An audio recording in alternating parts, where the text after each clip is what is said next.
फरमान की सुनो दिली दुआ करो कि आका जिस हजूर दे गुलाम भाई रियाज हुसैन मरहूम दे सारे सवाब की खातिर आया दिली दुआ करो कि अल्लाह उस मरहूम की बख्शिश फरमावे। जय आमीन नहीं आखा मुंह खोल के आखे जहान, क्योंकि मंजूरी दी महफिल है, ये मंजूरी दी घड़ी है। मतलब कहीं भी आमीन दे सदके अल्लाह उस मरहूम की बख्शिश फरमावे, बख्शिश फरमा के सोने नबी की शिफात नसीब फरमावे, सोने नबी की शिफात नसीब फरमा के जन्नतुल फिरदौस से मकाम में इल्लीयीन अता फरमावे। सोने नबी दी जात दे दरूद च पढ़ो ते सोने नबी दी आल दी जात दे यार नबी दी जात दे दरूद पढ़सी ते आल दी जात दे दरूद पढ़सी अधूरा दरूद पढ़सी हुजूर दे आल दी जात दे दरूद च पढ़ो ते मैं एक दरूद बिसरे काफी दे फाकी दा पढ़ो दरूद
काफी दे बिस्तरे 18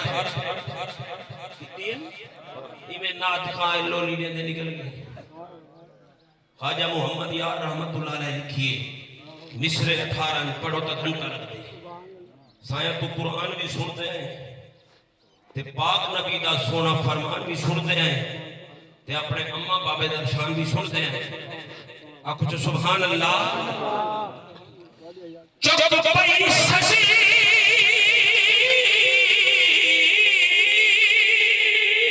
ओ ससी ना यार थाल रुलती रह गई दिल की ससी है मतलब बंदे नहीं लगन चुप पई ससी एक दिल तनु पुन्नल बिना यश खिल खिलू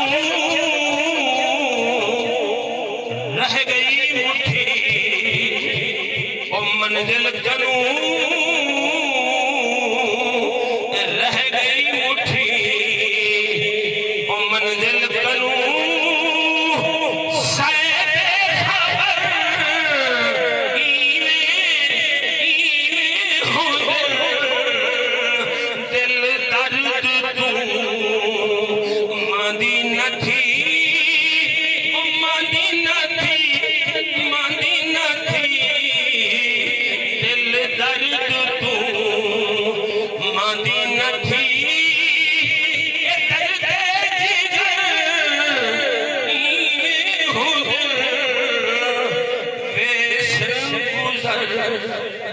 असलू ना